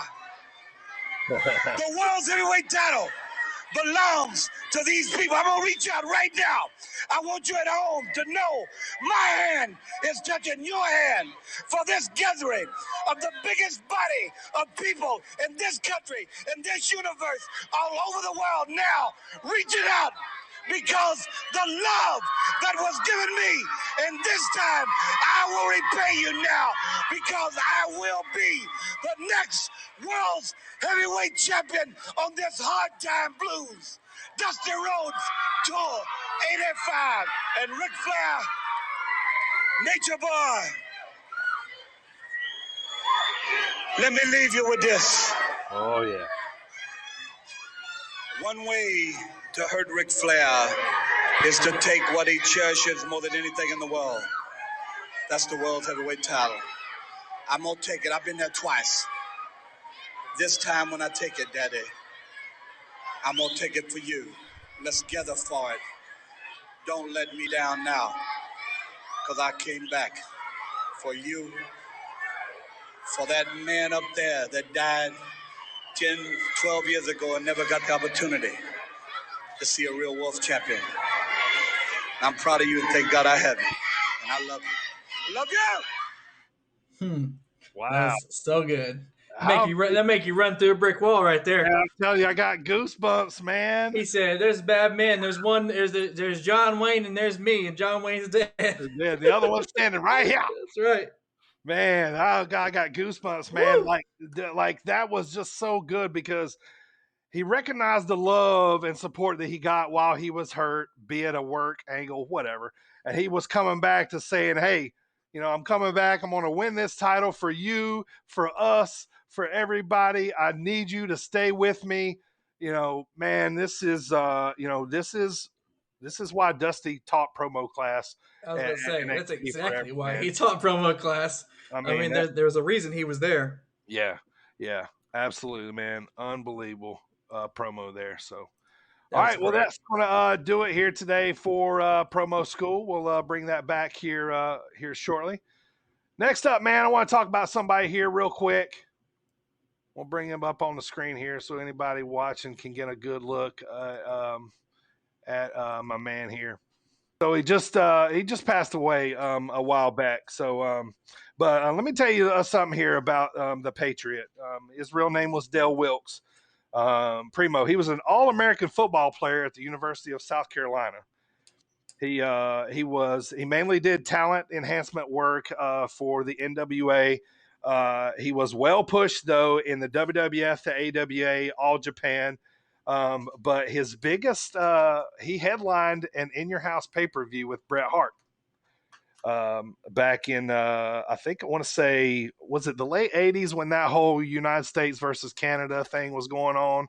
I believe that they were doing all these In Your House as well. You know, the Patriot being a big, American, gimmick, Right. perfect guy for Bret Hart, So anyway, Bret ended up beating him.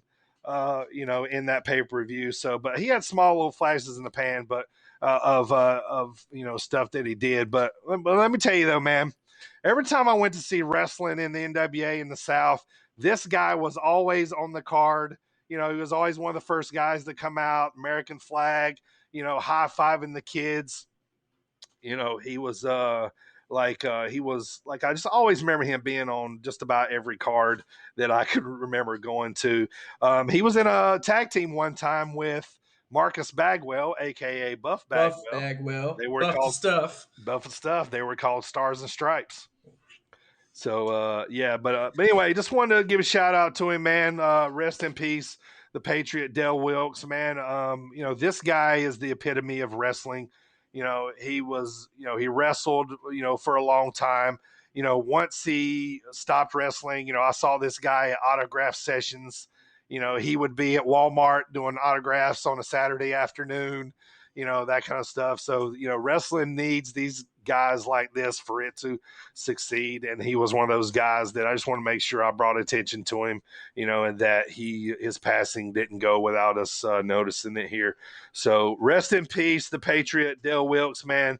Thanks to him for all that he gave to the sport of wrestling, for all those, times he was on the card, to, the first match coming out, on the house shows and that kind of stuff. Just a real big part of my fanhood, man. The Patriot was always on NWA and AWA and stuff, so always seen him somewhere. So, but that's my wrestler spotlight today, man. The Dale Wilkes, the Patriot.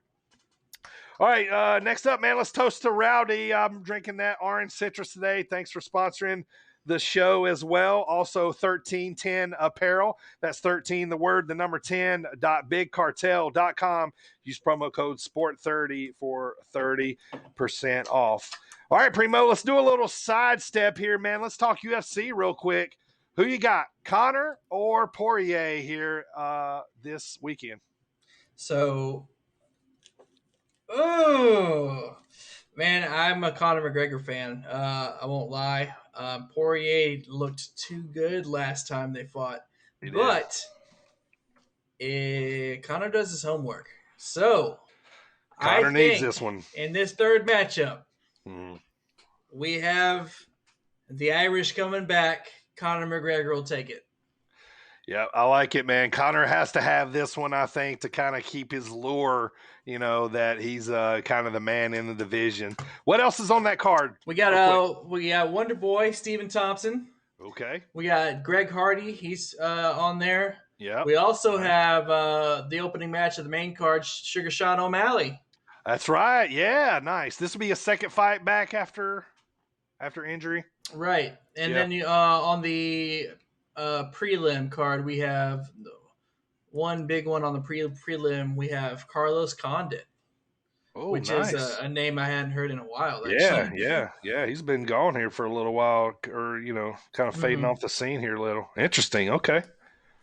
Nice. Decent card there. Yeah, decent card for sure. But yeah, I would like to see Conor take it, and I hope he does. Good too. Hey, it's always good for UFC, I think, or in MMA when Conor wins. It just makes it more interesting. It definitely elevates the sport. I always want to see the walk too, man. The Vinnie Mac walk, man. 100%. Got to see that. All right, AJ. I mean, AJ. AJ's not here. Primo. We usually start with AJ on this segment. That's why I said that. I did a Jim Ross there, didn't I? Whoops. Yeah, he sure did. Oh, anyway. Let's see. It's that muscle memory, I'm telling you. I know it is, man. Yeah. All right. So yeah, it's normally AJ first. Primo, has your favorite champ changed? I believe you're always been Roman. Yeah. So I do let Roman wear my shirt. What a guy. However, this week I don't feel like I can say Roman this particular week because he wasn't even there.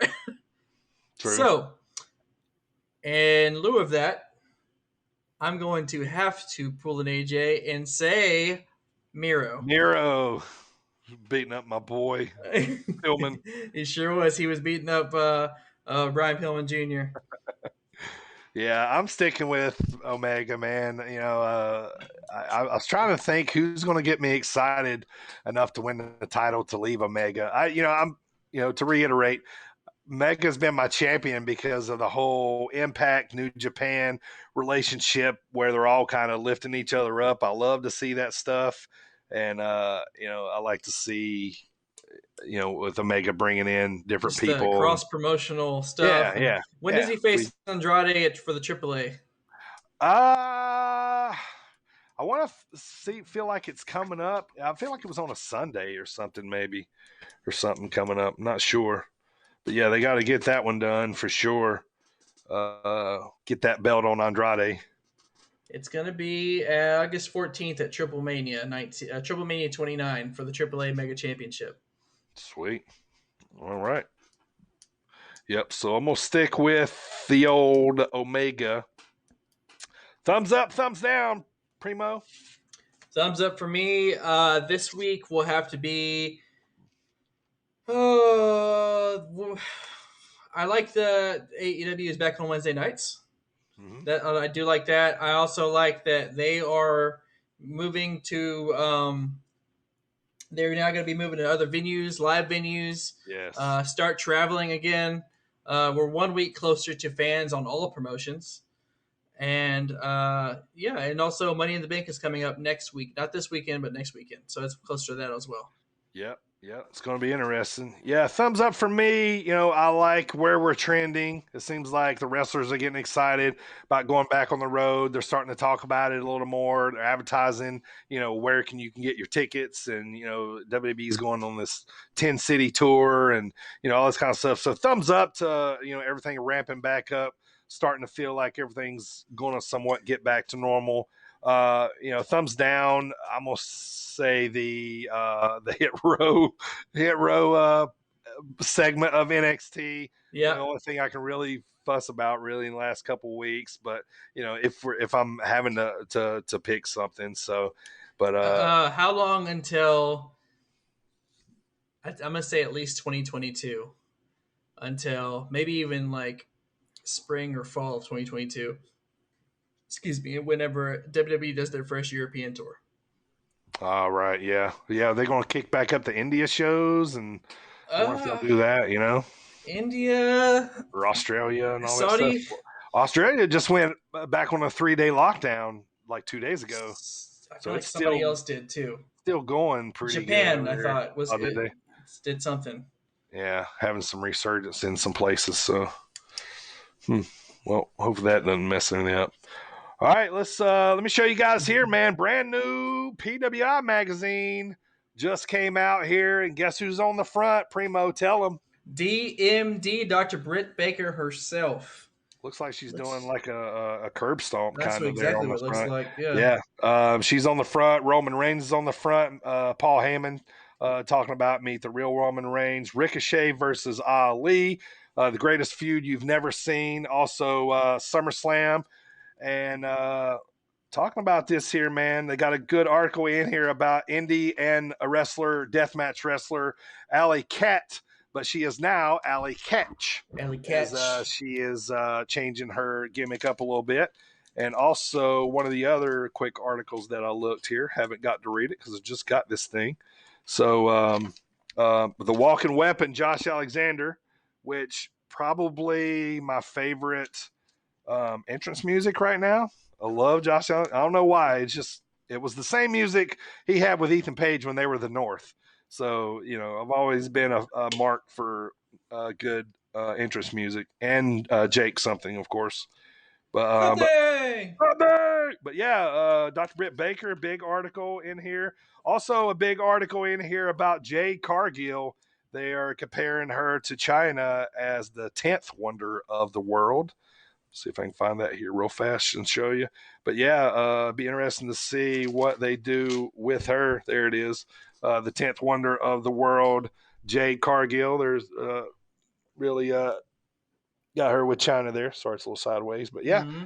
So awesome. Always love when I get that PWI in the mailbox, man. Always cool to and look, there's Daniel Bryan right there. That's what he's doing. There he is. We were looking for him. He was in the PWI. There you go. Yeah. All right, man. Yeah. All right, Primo. That's about going to do it for the show here today, man. What's going on next week on the pod? Next week on our episode 18, July 14th edition of Sit Down Marks, we will have for you our part 2 of Big Beef's interview coming to you, as well as our top 5 favorite wrestling ring announcers and commentators. This show is also the pre-Money in the Bank / pre-Slammiversary edition. Nice. We will also, since AJ will be back next week, we'll also have the return of our squared circle questions. We all know if AJ was here this week, the champion would have taken it and rolled right through all those questions this week. I was ready. He's dodging you. That's right. He is dodging me. You can run, but you can't hide. All right. Well, that's going to do it for the show today. I want to thank everybody once again. Our sponsors, Rowdy Energy, keeping us fueled up throughout the show, and also 1310 Apparel. What's that promo code, Primo? To get your 30% off of 1310 Apparel, you'll use the code SPORT30. That's SPORT30.